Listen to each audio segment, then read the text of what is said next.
In the jungle, sound is more than just a song. It is survival. Silence can mean danger, but so can the wrong kind of noise.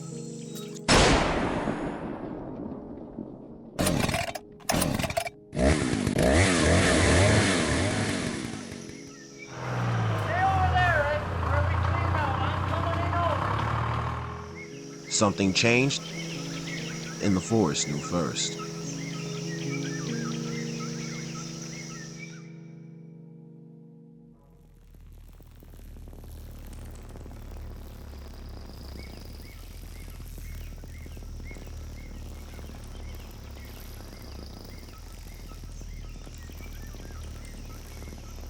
Animals have always used sound, movement, and signals to warn each other, attract mates, protect their young, and stay connected.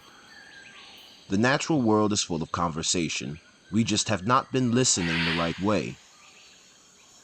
This is where bioacoustics comes in. It is the study of how animals use sound. And now, with artificial intelligence, we are beginning to find patterns. We are starting to understand what certain sounds might mean. Our team went to take part in this work to see how it really happens and maybe to help people listen differently.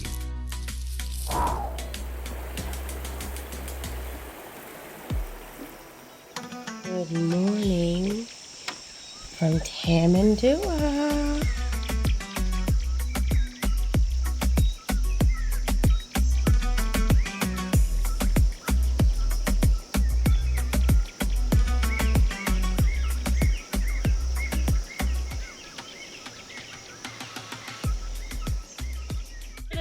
For the mission. We're doing it for the animals. For the animals. This project is focused on bioacoustics using AI in the rainforest because we can't start with drones, so we had to find an alternative method of being able to protect the species from poaching, illegal logging, and other activities that are harmful for the environment, as well as the species that live within the rainforest. Me and Don will be the team leads for the expedition, so you'll either be on my team or Don's team. This is awesome. We have a lot of really cool equipment here. Tell us about it. This is an audio moth, and it's an acoustic sensor. Our audio moth is used for monitoring the soundscape of the rainforest.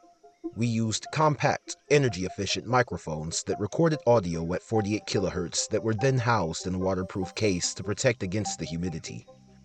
The trail cameras we used were our eyes of the forest. They are motion-activated, high-resolution cameras that could see in the night. They helped us document any wildlife that we saw moving through the forest. Powerful compact computers, like NVIDIA Jetson boards, will combine sound, video, and environmental data, helping us detect threats in real time.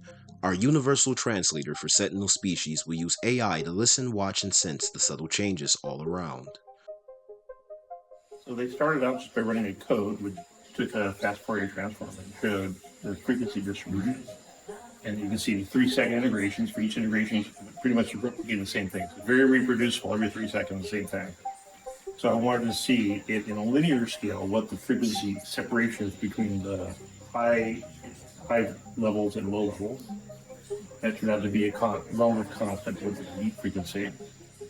And then I wanted to know what the effective wavelength of that was. Now that was just because I was looking to see whether there's anything out there in the environment that has that kind of a wavelength to make sure it was internal thing. And now we're just going to push some settings on how we want them to record. One filter we want is to be able to detect chainsaw noise in the presence of rainfall. Some sort of like repeated sound going on. Having that information of how poachers work and when they work and why they do what they do kind of helps realize that the system may not be enough. You can never control the jungle. You can never control the wildlife. And for our goal, we want to build a universal translator system for sentinel species. We have a very specific use case, and that's to protect the environment, wildlife from very prominent issues, especially here in the Osa Peninsula, like deforestation or gold mining and poaching, which has decimated populations of endangered animals like the peccaries. According with my personal experience, some years ago in Corcovado, I used to see more peccaries. But if you're out there with a rifle and you're baiting the system on the ground, throwing corn out or something, you can hunt down to the last one. And as long as there's another peccary to kill, they'll keep going out there and poaching. After 20 years of being in Corcovado, I can definitely say that now the groups are much more smaller. What we're seeing now is the re-emergence of poaching. It occurs deep in the rainforest. People have sort of hidden places where they set up camps. They may be there for days or weeks at a time. And that's going to grow as the population grows. That critical threshold occurs where poaching starts to push down the animals towards extinction again.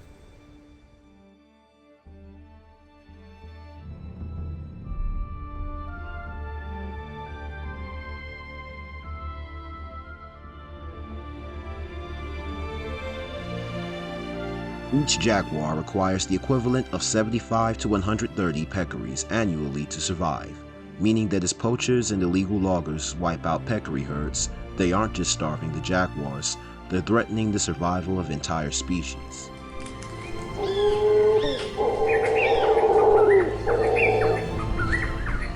Yeah, that's definitely a howler monkey. He just shot something, I think. Someone down there just shot something. He's hunting. He has a gun. So it's 3:23 a.m. and I just heard a gunshot. And this is our first night. And there's already poaching.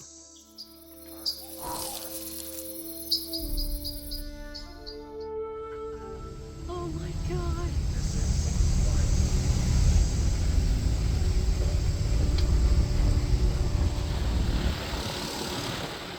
Poaching wasn't just a threat we came to study. It was happening right here, right now. We needed to get the sensors and camera traps in place, start listening, start watching. This is really far. We had no service. We had to turn to the KWF map, which was locally downloaded on our phones. On our way to set up the traps, we drove straight into mud, rivers, and terrain we couldn't see. Wait, we don't know. We barely got through that last one. Okay, let me hang on, I can see her. Stop. Whoa, Sarah. I don't think we're leaving this place. That was 4 or 5 river crossings. And suddenly, stuck. As you can see, we cannot get it up the hill. We can just leave the car at my house there. Yeah. And we can find a car to go up. All right, this car is not going to make it up the hill.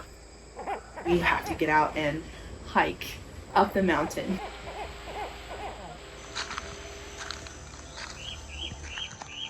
So we got a flat tire now, and we're trying to go up this hill. And we can't get the tire out right now. We have to push this thing up to there so we get clearance. And we have several more mountains, hills to cross. Push.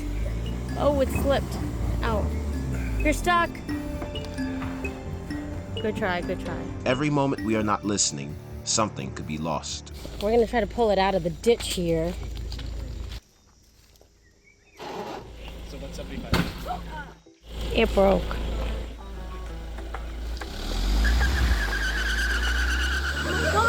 All the pressure's in the front. And we made it. We're up the mountain. How does it feel to be the woman that could get out of the trench? Lucky. Our team sweated through long hikes in the forest, dealt with technical problems, and survived the occasional river crossing. Even though it might not have been glamorous, it was essential. Bioacoustics isn't new, but what we're doing is. We're pioneering a novel field methodology to capture sound data in the wild, combining it with advanced AI models designed to interpret the acoustic landscape in ways never done before. Together, they form the backbone of a 24/7 surveillance system that listens to the rainforest so we can protect it before it goes silent. To gather data on what danger sounds like, we conducted controlled simulations. We played sounds like chainsaws, drive-by vehicles, and gunshots to record how wildlife responded. Using camera traps, acoustic triangulation, and drone flyovers, we layered multiple data types to validate the behavior we observed.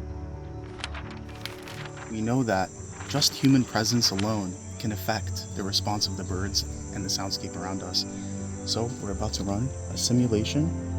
The Deep Data Capture app is a mobile tool designed for rangers, researchers, and citizen scientists working in the field. We were able to collect audio and visual data using the phone's microphone and camera, as well as GPS coordinates using the offline map functionalities. Human presence on the trail. All right, guys, get in formation.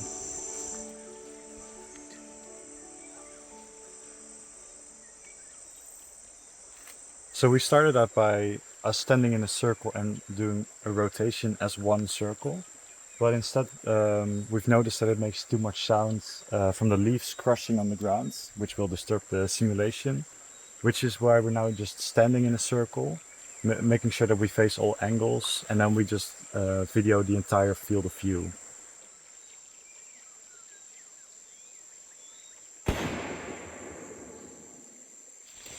We just played the gunshot, and immediately I heard a sound of a bird that was not in the soundscape before, and now it's being very active. So we'll get this data collected from our phones and on the audio moths. We'll process it through our classifier model, and we'll see exactly what species responded.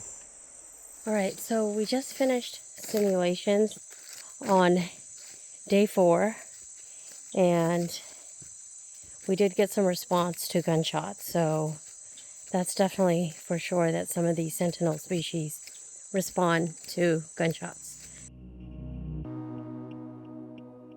Some species act like guardians of the forest. These are called sentinel species. At KWF, we define sentinel species as animals whose calls or behavior warn of danger before a threat fully unfolds. These species are often the first to react, sending warnings not only to their own kind but to all nearby, helping protect the entire ecosystem.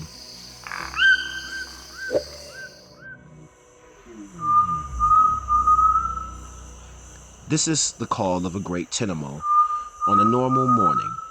Steady rhythm, even spacing, no clear signs of a threat. Now listen to the same species after it senses danger. What once was calm turns into a clear alarm. To the untrained ear, these vocalizations may sound very similar, but to our AI, trained on hours of sound, these calls now become warnings. By comparing these calls, the system can tell us when something is wrong, even if we are not there to hear it ourselves. An early warning system, one call at a time.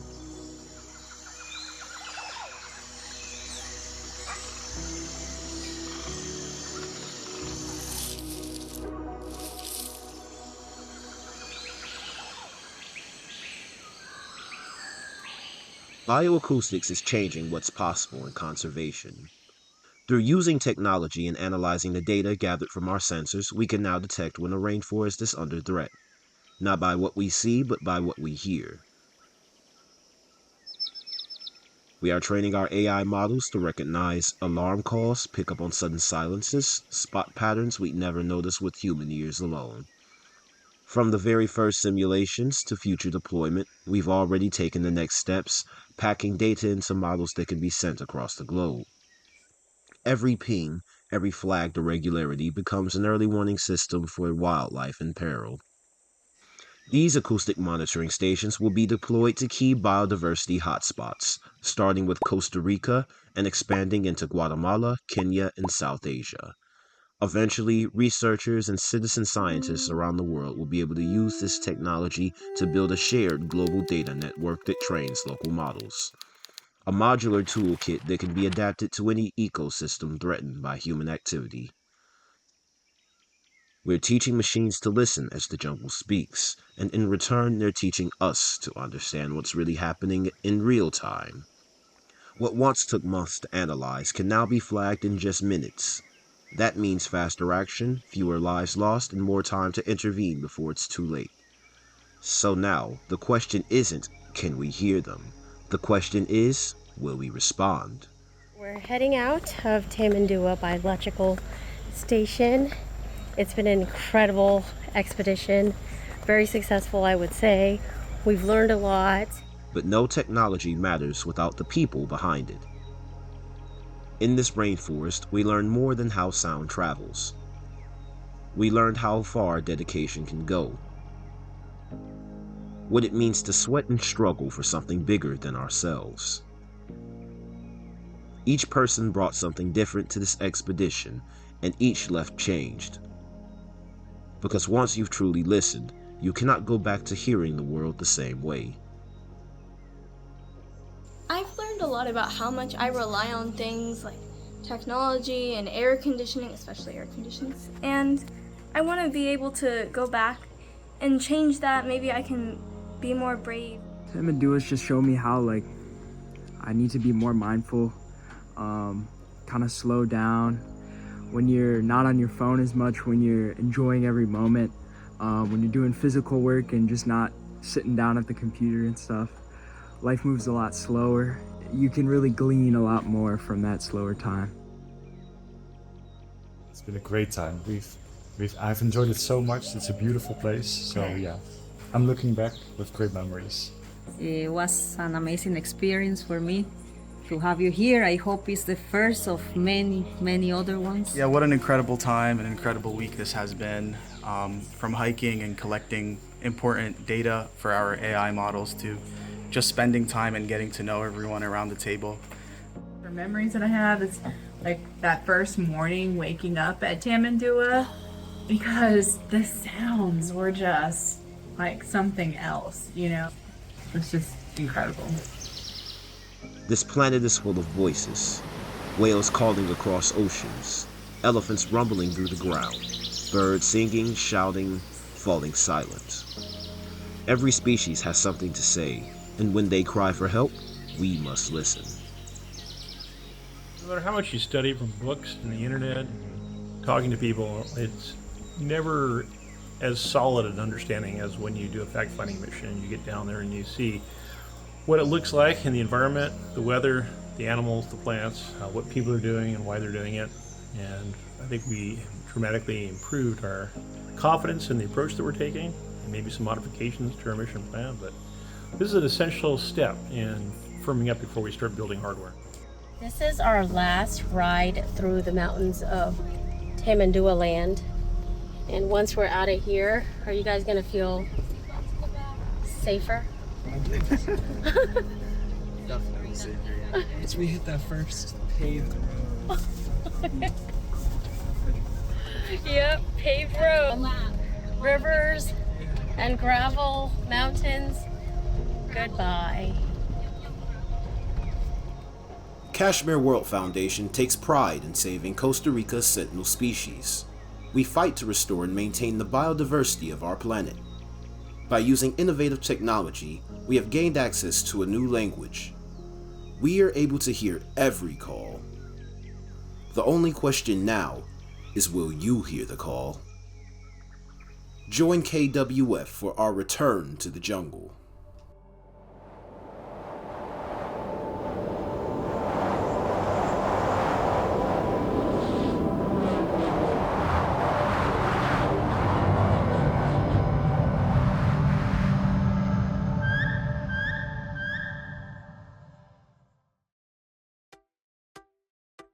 My name is Jonah Brandard, and I am a team lead and one of the editors for the film. I organized, instructed, and progressed the team forward. I created a timeline that allowed us to work from cut to cut until we arrived at the final product. I am extremely thrilled with the work that we did, and I greatly appreciate everyone that worked on it. My name is Clark. I'm Director of Creative Strategy at Kashmir World Foundation, and I help with marketing and visual storytelling. Hello, my name is Mia. I was one of the editors on this project and also a part of the story team. And I helped write the VO and organize the story. So yeah. Hi, I'm Sophia. I was one of the editors for this film, and I also worked on the marketing team to help create some promotional content for social media. Hi, my name's Abiola, and I used After Effects and Blender to make the 3D animations in the documentary. Hello, my name is Daniela, and I was part of the Beyond the Noise documentary team with the animation and graphics. And you can see my work with the sound waves and with the bioacoustics explanation. Hey, so my name is Brian. I worked on the script for the documentary, and I also did the voiceover. I'm also going to be helping with some marketing stuff afterwards, and honestly, it's been very, very enjoyable and very much a learning experience as well. I'm Artasia, the conservation media strategist. I helped with marketing our documentary to share powerful stories of conservation. Hello, my name's Reed Mattingly. I'm doing sound for the Beyond the Noise documentary. So I'm just making sure that all of the sound effects are the correct volume and they match up correctly when we transition to different clips. Hey, my name's Gabe, and I did a little bit of sound editing and research for the Kashmir World Foundation Beyond the Noise documentary. Hey, it's Budusha. I worked on the story team. I helped out with the narration and figuring out how we tell the story and structure the documentary. Hey, my name is Anshu, and I'm the sound designer as well as mixing engineer for Beyond the Noise. And I make sure everything sounds good. Thank you.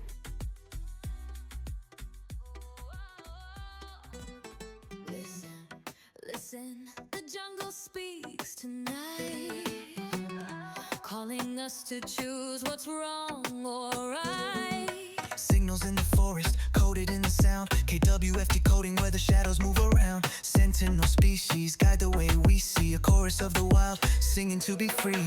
We can hide, we can turn away, or stand strong, make a change today. Future's waiting, every voice a choice. Hear the forest, amplify its voice. Beyond the noise, hey, the jungle calls. Oh, together we rise, together we fall. Beyond the noise, yeah, before it's gone. Hey, the choice is ours, the beat goes on. From Costa Rica's roots to every shore, people bringing skill